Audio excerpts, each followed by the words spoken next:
Hey people, welcome back to our channel Rao family vlogs. Last వీడియోలో Shannu flight జర్నీలో ఎలా ఉన్నాడు, ఏం చేశాడు అని చూపిస్తా అన్నాను కదా. So here we go.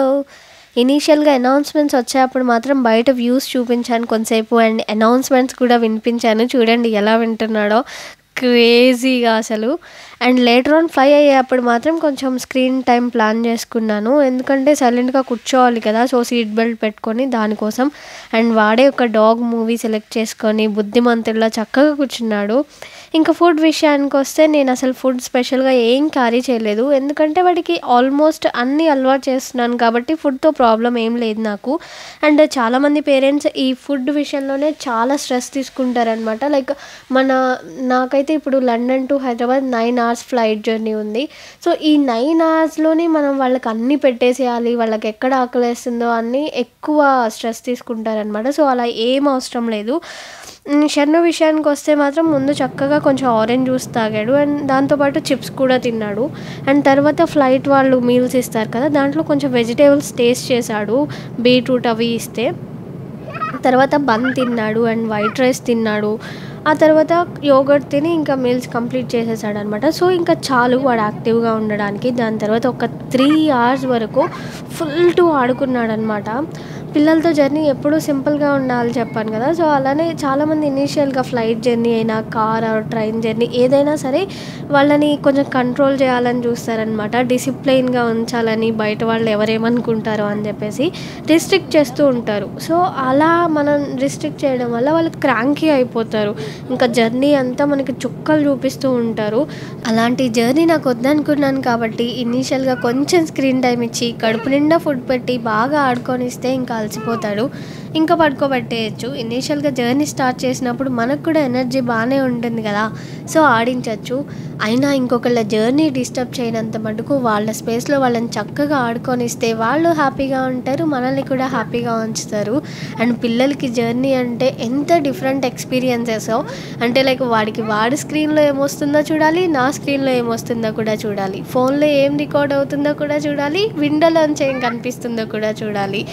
And ఎక్కడ ఏం వైర్స్ ఉన్నాయో, ఈ లైట్స్కి స్విచ్చెస్ ఎక్కడున్నాయో, ఈ లైట్స్ ఎక్కడనే ఎందుకు ఉన్నాయో, ముందు సీట్లో ఏముందో, వెనక సీట్లో ఏముందో, పక్క సీట్ వాళ్ళు ఏం చేస్తున్నారో అన్నీ వాళ్ళకే కావాలి. అంతే కదా, వాళ్ళేమనుకుంటారో వీళ్ళేమనుకుంటారో ఎవరెలా రియాక్ట్ అవుతారో అనుకున్నప్పటి నుంచే కష్టాలన్నీ స్టార్ట్ అవుతాయి. అంతకు ముందంతా హ్యాపీనెస్ మనలోనే ఉంటుంది. ఎప్పుడైతే వేరే వాళ్ళ దగ్గర నుంచి ఎక్స్పెక్ట్ చేయడం స్టార్ట్ చేస్తామో మన హ్యాపీనెస్ పోతూ ఉంటుంది, అన్ని కష్టాలే కనిపిస్తూ ఉంటాయన్నమాట. అనుకుంటాం కానీ పిల్లలందరూ పెద్దవాళ్ళని చూసి నేర్చుకోవాలని, కానీ పెద్దవాళ్ళు అవుతున్న కొద్దీ మనమే పిల్లల్ని చూసి చాలా నేర్చుకోవాలి. ఈ సెల్ఫ్లెస్నెస్ కానీ, హ్యాపీనెస్ కానీ. అంతే, లైఫ్ ఇదొక సైకిల్ అనమాట. వాళ్ళు మన దగ్గర నుంచి, మనం వాళ్ళ దగ్గర నుంచి చూసి నేర్చుకుంటూ బ్యాలెన్స్ చేసుకుంటూ వెళ్ళిపోవడమే. అండ్ ఇక్కడైతే షన్ను నన్ను తొక్కి నా దుంప తెంచేశాడు అనుకోండి. అయినా ఇప్పుడంటే జర్నీస్ అంటే వీళ్ళకి ఇన్ని కంఫర్ట్స్, ఇన్ని ఫ్లెక్సిబిలిటీస్, కానీ మా చిన్నప్పుడు జర్నీస్ అంటే ఓ మై గాడ్, మాకు బాగా మెమరబుల్ అండ్ క్రేజీ ఎక్స్పీరియన్సెస్ మా తాతయ్యతో జర్నీస్. అంటే లైక్ మేము చేయి పట్టుకొని రోడ్ క్రాస్ చేయగలిగే ఏజ్లో ఉన్నా సరే ఆయన మా చంకలు పట్టుకొని ఏ రూట్ నుంచి ఏ బస్సు వస్తుందో, ఎటువైపు నుంచి ఏ ఆటో వస్తుందో మీకు తెలీదు అని చెప్పేసి మమ్మల్ని అలా లాక్కెళ్ళిపోతూ ఉండేవాడు. తాతయ్య పంచ కట్టుకునేవాడు అనమాట. సో పంచ జారిపోతుందేమో అని ఒక చెంగు నోట్లోకి పెట్టుకొని ఒకవైపు తమ్ముడు చంక, ఒకవైపు నా చంక పట్టుకొని, కాళేశ్వరం మార్కెట్ ఐడియా ఉండుంటే విజయవాడలో ఉన్న వాళ్ళకైతే తెలుస్తుంది. కాళేశ్వరం మార్కెట్ ఇటు సైడ్ నుంచి అటు పూల మార్కెట్ వైపుకి అత్త వాళ్ళ ఇంటికి వెళ్ళే బస్సులు వస్తాయన్నమాట. సో ఇక్కడ నుంచి అక్కడికి లాక్కెళ్ళిపోయేవాడు. అండ్ ఇన్ రిటర్న్లో కూడా వస్త్రలత ఆపోజిట్లో సమోసా బండి ఉంటుంది అనమాట. అక్కడ ఒక 10 రూపాయలు సమోసా కొనిపెట్టి ఆటో ఎక్కించేవాడు. నలుగురు పట్టే ఆటోలో 10 మందిని కూర్చోబెట్టేవాళ్ళు లిటరల్గా. అండ్ మిల్క్ ప్రాజెక్ట్ దాటిన తర్వాత మా ఊరు అనమాట. మిల్క్ ప్రాజెక్ట్ దగ్గర ఒక రైల్వే గేట్ ఉండేది. ఇప్పుడంటే ఫ్లైఓవర్ కట్టేశారులేండి, బట్ ఆ రైల్వే గేట్ అరగంట అయినా గంట అయినా ట్రైన్ వెళ్ళిన తర్వాతనే ఓపెన్ చేసేవాళ్ళు. అప్పటి వరకు ట్రైన్లో కూర్చొని మగ్గిపోవాల్సిందే. పెద్దవాళ్ళు అండ్ తమ్ముడు కొంచెం లీనియన్స్ తీసుకొని ఆటో కిందకి దిగేవాళ్ళు. బట్ యాజ్ అన్ ఆడపిల్లగా వీఆర్ స్ట్రిక్ట్లీ ప్రొహిబిటెడ్ అనమాట, ఆటో దిగడానికి లేదు. దిగాలని ట్రై చేసినా సరే తాతయ్య సీరియస్గా చూసేవాడు. ఇంకంతే ఏడుస్తూ లోపల కూర్చునేవాళ్ళము. సో అంత జాగ్రత్తగా ఆడపిల్లని కాపాడుకునేవాళ్ళు. సో ఇప్పుడున్న సిచ్యువేషన్స్ చూస్తే అలా కాపాడుకోవడమే బెటర్ ఏమో అని అనిపిస్తూ ఉందన్నమాట. సో ఇంకా దీని గురించి నేనేం మాట్లాడలేను. ఫైనల్లీ అయితే ఆఫ్టర్ 3 hours ఫుల్గా ఆడుకున్న తర్వాత షన్ను పడుకున్నాడు హాయిగా. ఒక 4 hours ఇద్దరం ఫుల్గా నాపేసామన్నమాట. కొన్నిసార్లు వాడికి పక్క సెట్ అవ్వలేదు, కొన్నిసార్లు అలా పడుకుంటాడంటాడు, కొన్నిసార్లు నా మీదకెక్కి పడుకుంటా అంటాడు. సో ఫైనల్లీ అలా ఇలా చేసి ఒక 4 hours అయితే కంప్లీట్గా చక్కగా పడుకొని ఉన్నాడు. ఆ టైంలో నాకు కూడా ఎనర్జీ కొంచెం బూస్ట్ అయినట్టు అనిపించింది. లైక్ అప్పటి వరకు బాగా తొక్కేసి ఉన్నాడు కదా, వాడు అలసిపోయాడు, నేను కూడా అలసిపోయాను. సో మంచిగా ఎనర్జీ అయితే బూస్ట్ అయినట్టు అనిపించింది. అండ్ అందరూ ఈ టైంలో స్లీప్లో ఉన్నప్పుడే మనకి ఒక 4 hours అట్లా స్లీప్ అయిన తర్వాత మాకు మెలకు వచ్చినప్పుడు అప్పుడే లేచి వాడికి డైపర్ చేంజ్ చేశాను అనమాట. ఎందుకంటే అందరూ లాస్ట్ మినిట్లో చేస్తూ ఉంటారు, which is not at all hygiene. ఎందుకంటే అనౌన్స్మెంట్స్ వస్తూ ఉంటాయి, క్యూలో నుంచోవాల్సి వస్తుంది, పిల్లలు మళ్ళీ క్రాంకీ అయిపోతారనమాట. సో దానికన్నా ముందే ప్లాన్ చేసుకోవడం బెటర్. ఇక్కడైతే షన్నుకి డైపర్ చేంజ్ చేసినప్పుడల్లా స్నానం చేసే అలవాటు ఉంది కాబట్టి వెట్ వైప్స్తో క్లీన్ చేసి మాయిశ్చరైజర్ రాసి డ్రెస్ చేంజ్ చేశాను ఆ ఫీల్ కోసం. సో మళ్ళీ ఫుల్ యాక్టివ్ అయిపోయాడనమాట. ఇక్కడ మనకి ప్లస్ ఏంటంటే ముందు సీట్లో వాళ్ళకి వెనక సీట్లో వాళ్ళకి చిన్నపిల్లలు ఉన్నారు.